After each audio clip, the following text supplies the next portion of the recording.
পছন্দের ঠিকাদার কাজ না পাওয়ায় নুরুল হক নূর বিশৃঙ্খলা সৃষ্টি করেছে বলে জানিয়েছে ডিএনসিসি কর্তৃপক্ষ।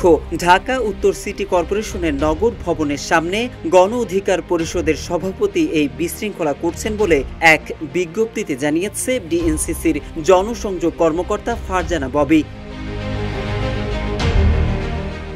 সংবাদ বিজ্ঞপ্তিতে বলা হয়েছে, গত 18 মে গণ অধিকার পরিষদের সভাপতি নুরুল হক নূর তার পছন্দের ঠিকাদারকে কাজ দেওয়ার জন্য কর্পোরেশনের অতিরিক্ত প্রধান প্রকৌশলী মোহাম্মদ আরিফুর রহমানকে মোবাইল ফোনে কল করেন। অতিরিক্ত প্রধান প্রকৌশলী তাকে আইনের বাইরে গিয়ে কোনো কিছু করার সুযোগ নেই বলে জানান ও বোঝানোর চেষ্টা করেন। যমুনা ইলেকট্রনিক্স ঈদে ডাবল খুশি অফার সিজন 3, যে কোনো পণ্য কিনলেই পাচ্ছেন নিশ্চিত ঈদ উপহার। বিজ্ঞপ্তিতে বলা হয়, কিন্তু নুরুল হক নূর কোনো কথা না শুনে তাকে কাজ দেওয়ার জন্য চাপ দিতে থাকেন। একই সঙ্গে ডিএনসিসি অফিসে তালা লাগানোর হুমকি দেন।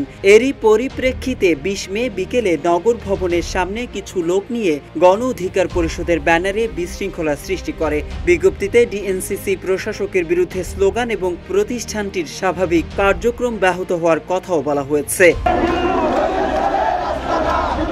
এদিকে পছন্দের ঠিকাদার কাজ না পাওয়ায় বিশৃঙ্খলা সৃষ্টির প্রেক্ষিতে ডিএনসিসির সংবাদ বিজ্ঞপ্তির বিষয়ে মুখ খুলেছেন নুরুল হক নূর। ফেসবুকে সাংবাদিক জুলকারনাইন সায়েরের এক পোস্ট শেয়ার করে নূর লেখেন, এজাজ নিজেই সিটি কর্পোরেশনকে তার নিজস্ব ব্যবসা প্রতিষ্ঠানে পরিণত করেছেন। তার পছন্দ ও কমিশনের বাইরে কেউ কোনো কাজ পায় না।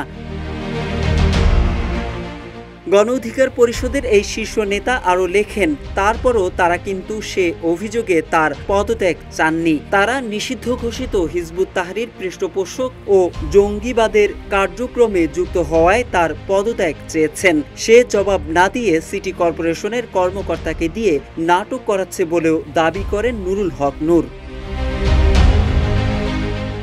উল্লেখ্য, নুরুল হক নূরের দল গণ অধিকার পরিষদ ডিএনসিসি প্রশাসক এজাজকে নিষিদ্ধ সংগঠন হিজবুত তাহরিরের সক্রিয় নেতা উল্লেখ করে তাকে অপসারণ ও গ্রেফতারের দাবিতে বিক্ষোভ করে। পরে বিক্ষোভ থেকে ডিএনসিসি প্রশাসককে অপসারণ ও গ্রেফতার করতে 48 ঘন্টার আলটিমেটাম দেওয়া হয়। মোহাম্মদ সাইফুল ইসলাম, ইত্তেফাক।